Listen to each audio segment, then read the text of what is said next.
వచ్చినాయి. బేసిక్ సమస్య ఏంటంటే రాజధాని మీద ప్రజల ఊహలని చాలా విస్తృతం చేశారు చంద్రబాబు. ఇప్పుడు చాలా టాక్టికల్ గా గేమ్ నడుపుతున్నాడు ఆయన. ఆ గేమ్ విషయంలో ఇతను ఫెయిల్ అవుతున్నాడేమో. ఎందుకు అంటే చంద్రబాబు ఏం చేస్తున్నారంటే ఇదివరకు విపరీతమైన ఆశ పెట్టించారు. బెంగళూరు, చెన్నై, హైదరాబాద్లకు పోటీ పడే నగరం అని. ఇప్పుడు ఆ పేర్లు ఎత్తట్లా.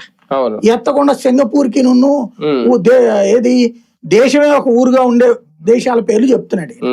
తద్వారా అది 29 గ్రామాలకే పరిమితం అని ఓపెన్ గా చెప్తున్నాడు. దానికి కౌంటర్ ఇయ్యాలంటే ఏం చేయాలా? ఏందా నువ్వు 29 గ్రామాలకు పరిమితం చేస్తావా? నేను విజయవాడ, గుంటూరు, మచిలీపట్నానికి ఎక్స్పాన్షన్ అనేది correct point.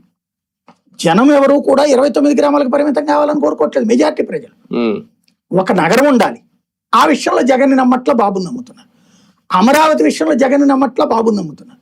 Same time Amaravati 29 గ్రామాలు కాదు, ఈ 3 చోట్ల కలిపి ఉండాలి సిఆర్డీఏ పరిధిని నమ్ముతున్న వాళ్ళు ఎక్కువ ఉన్నారు. మచిలీపట్నం కూడా కలిపితే మంచిదే అనే వాళ్ళే ఉన్నారు తప్పించి వద్దంటలేదు. ఇది ఇక్కడ అసలు లాజిక్. ఈ విషయంలో అర్థమయ్యేలా ఎక్స్ప్లెయిన్ చేస్తూ నేను ఇది అని బాధ్యతగా చెప్పడంలో జగన్ ఫెయిల్ అవుతున్నాడు.